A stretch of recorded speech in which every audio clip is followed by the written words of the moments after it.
Jumpa lagi para sahabatku terkasih dimanapun berada. Semoga kita semua dalam keadaan baik dan sehat. Para sahabatku terkasih, sesi ini saya mengajak kita untuk melihat satu judul yang menarik, yakni mengapa Paus Fransiskus itu didoakan untuk cepat sembuh dari sakitnya oleh seluruh dunia. Atau dunia ikut mendoakan kesembuhan Paus Fransiskus. Para sahabatku terkasih, ini tentu dilatar belakangi atau didasari oleh suatu hal yang penting. Siapakah figur Paus Fransiskus ini? Makanya dunia ketika mengetahui beliau ini sakit, dunia ikut mendoakan kesembuhannya. Para sahabatku terkasih, dalam kehidupan ini kita dapat menemukan ada dua tipe manusia. Jadi ada dua tipe manusia yang kita temukan dan dengan tipe ini membuat orang tersebut menjadi terkenal. Dari dua tipe ini membuat orang tersebut menjadi terkenal, yaitu orang yang melakukan kejahatan dan orang yang melakukan kebaikan. Jadi dua tipe inilah yang selalu kita temukan dalam kehidupan kita sehari-hari. Nah, ada perbedaan mendasar di antara keduanya. Pasti, karena satu melakukan kejahatan dan yang lain itu adalah melakukan kebaikan. Nah, orang yang melakukan kejahatan, ketika dia mengalami sesuatu hal, orang akan mengatakan demikian. Oh, begitu ya. Atau ketika orang tersebut sampai meninggal dunia, mungkin orang-orang lain yang mendengar itu akan senang.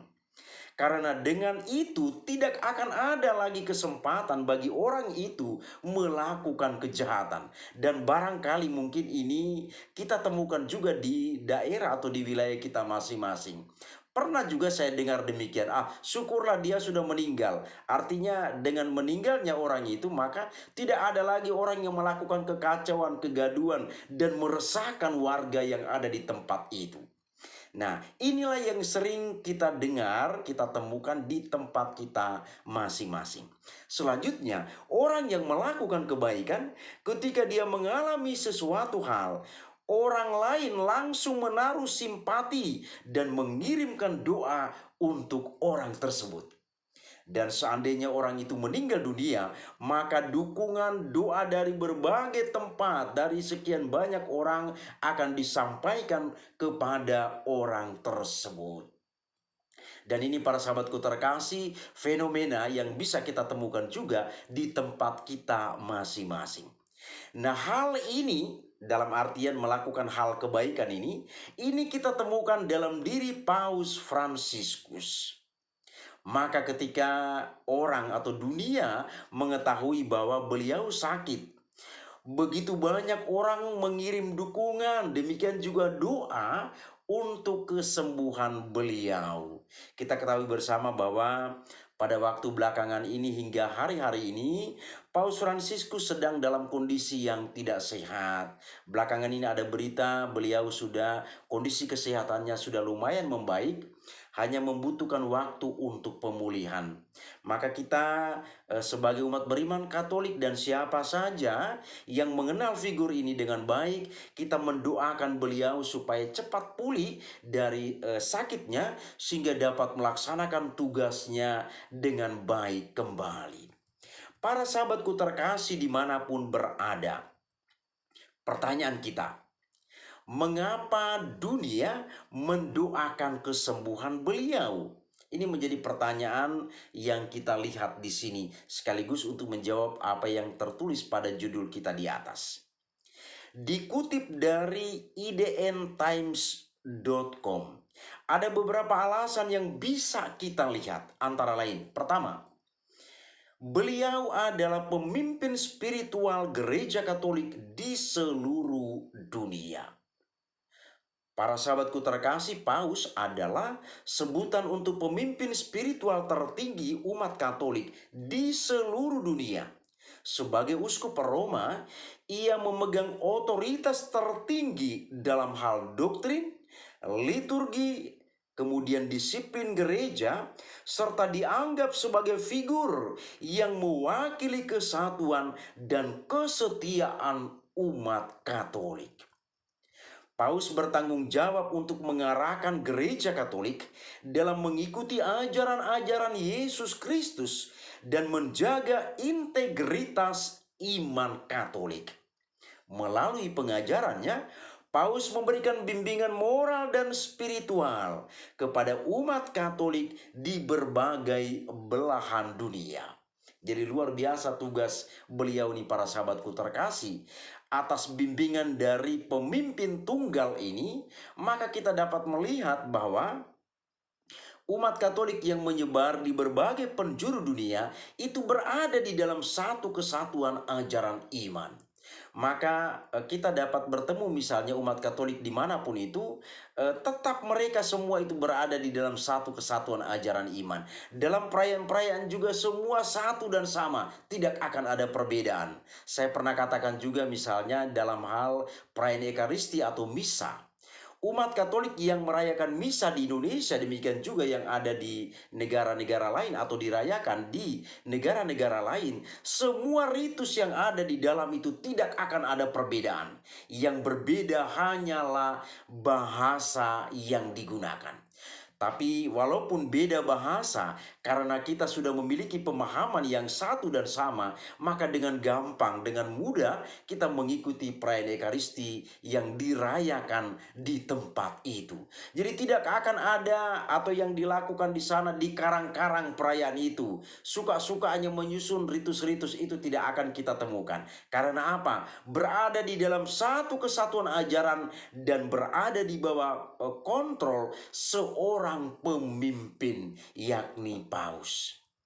Hal kedua, beliau mendukung perdamaian dunia dan banyak menaruh perhatian pada isu kemanusiaan. Paus Fransiskus dikenal sebagai pemimpin yang selalu mendukung perdamaian dunia. Sejak awal masa kepemimpinannya, ia secara konsisten menyerukan penghentian kekerasan dan dialog sebagai jalan menuju penyelesaian konflik. Maka kita lihat dialog ini sangat kental dalam gereja Katolik. Kita lihat belakangan ini yang muncul dari kaum denominasi atau orang-orang dari gereja Protestan selalu mengajak debat antara pendeta dengan pastor. Dan gereja Katolik tidak akan pernah mau meladeni hal ini. Sampai kapanpun gereja Katolik tidak akan mau meladeni hal ini. Kenapa? Ajaran antara gereja Katolik demikian juga Protestan itu berbeda. Kalau berbeda ajarannya, apa yang mau diperdebatkan? Orang yang berdebat itu karena mengalami hal yang tidak beres dalam hidupnya. Gereja Katolik sudah utuh ajaran imannya dan agama itu berbeda. Konsep ajarannya juga berbeda. Maka tidak ada gunanya, tidak akan temukan titiknya dalam hal berdebat. Maka gereja Katolik di sini sangat mengunggulkan dialog dan bukan debat. Jadi gereja Katolik tidak meladeni debat itu bukan berarti gereja Katolik takut. Para pastor, para imam hebat-hebat, pintar-pintar semua. Kalau dilakukan pun debat, mungkin mati berdiri lawannya itu. Karena para imam itu ahli ini, ahli itu, semua ada di dalam gereja Katolik. Gereja Katolik begitu besar. Jadi dengan itu, gereja Katolik tidak akan pernah mau meladeni yang namanya debat. Gereja Katolik hanya mengunggulkan dialog. Dengan dialog, kita bisa tahu agama A ajarannya demikian, agama B ajarannya demikian. Maka ketika agama A merayakan perayaan imannya, agama B, C, dan seterusnya hanya mendukung atau memberikan dukungan, memberikan pemahaman. Oh, sekarang agama A sedang merayakan perayaan imannya. Inilah yang seharusnya yang terjadi. Selain itu, Paus Fransiskus sering mengambil tindakan konkret untuk mendukung perdamaian, seperti memediasi konflik internasional dan mengunjungi daerah-daerah yang dilanda perang dan menunjukkan solidaritasnya dengan korban-korban kekerasan. Ia juga sering menyerukan agar negara-negara memperhatikan hak asasi manusia dan mengedepankan diplomasi dalam penyelesaian sengketa. Jadi inilah luar biasanya figur Paus Fransiskus. Yang ketiga, Beliau mempromosikan toleransi antar umat beragama. Paus Fransiskus sering mengadakan pertemuan dengan pemimpin dari berbagai agama. Dalam dialog ini, Paus membahas cara-cara mempererat hubungan dan bekerja sama dalam menghadapi tantangan global seperti kemiskinan, ketidakadilan, dan perubahan iklim. Dengan pendekatannya yang inklusif, Paus Fransiskus telah membangun jembatan yang memperkuat hubungan antar umat beragama. Paus Fransiskus menunjukkan bahwa meskipun berbeda keyakinan, semua manusia dapat hidup berdampingan dalam harmoni. Luar biasa para sahabatku terkasih. Seandainya dunia hidup sesuai dengan apa yang diharapkan oleh beliau ini, maka begitu indah hidup kita. Hal yang keempat, beliau hidup di dalam kesederhanaan. Paus Fransiskus dikenal luas karena hidupnya yang sederhana dan kerendahan hatinya yang membuatnya dia mudah diterima oleh banyak orang. Di kunjungan atau dalam kunjungannya ke Indonesia beberapa atau tahun yang lalu, ia menolak layanan limusin pribadi dan memilih untuk naik mobil Innova biasa. Dan ini semua kita bisa melihat itu.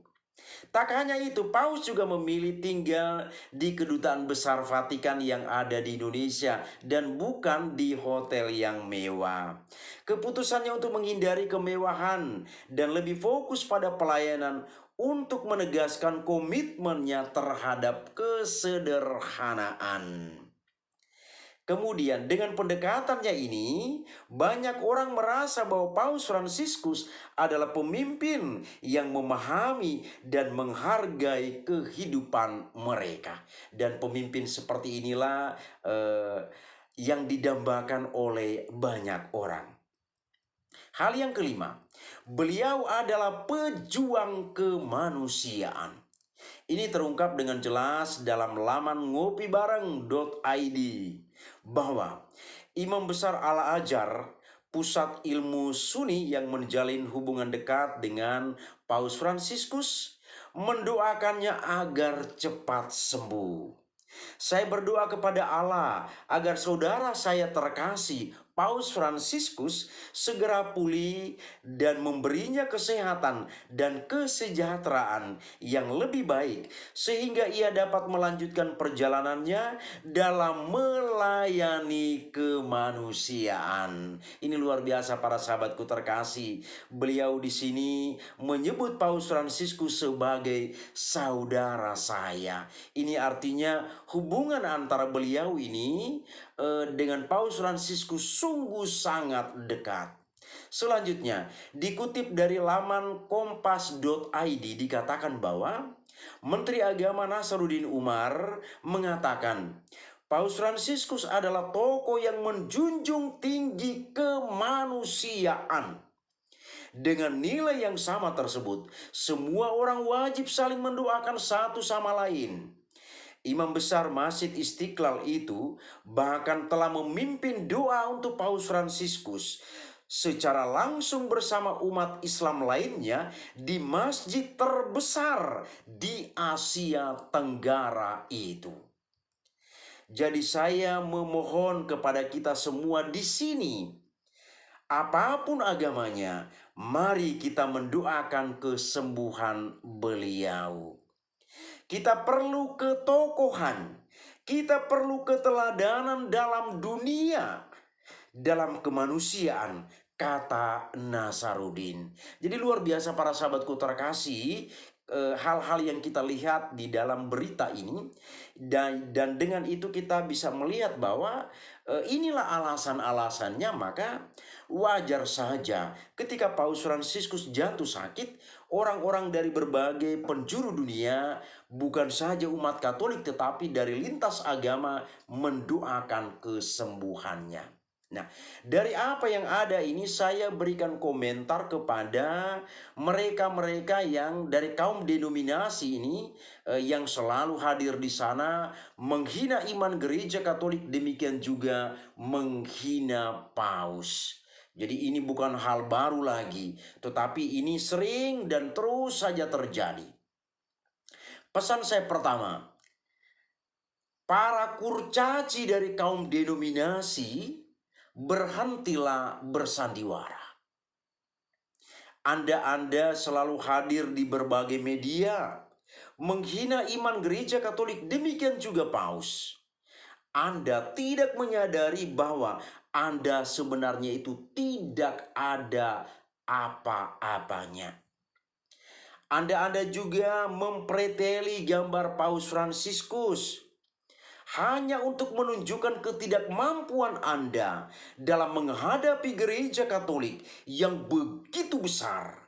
Sementara Anda hanya berjuang dalam sekte atau aliran Anda yang kecil itu.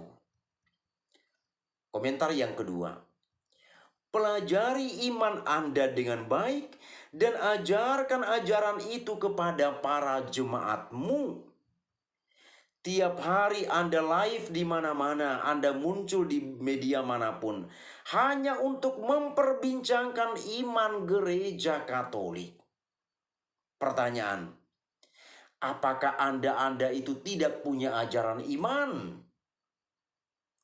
Wajar saja karena Anda tidak pernah membicarakan ajaran imanmu, tetapi hanya hadir di sana membicarakan ajaran iman gereja Katolik, menghina ajaran iman gereja Katolik, demikian juga menghina paus, maka lahirlah atau selalu lahir sekte-sekte yang baru.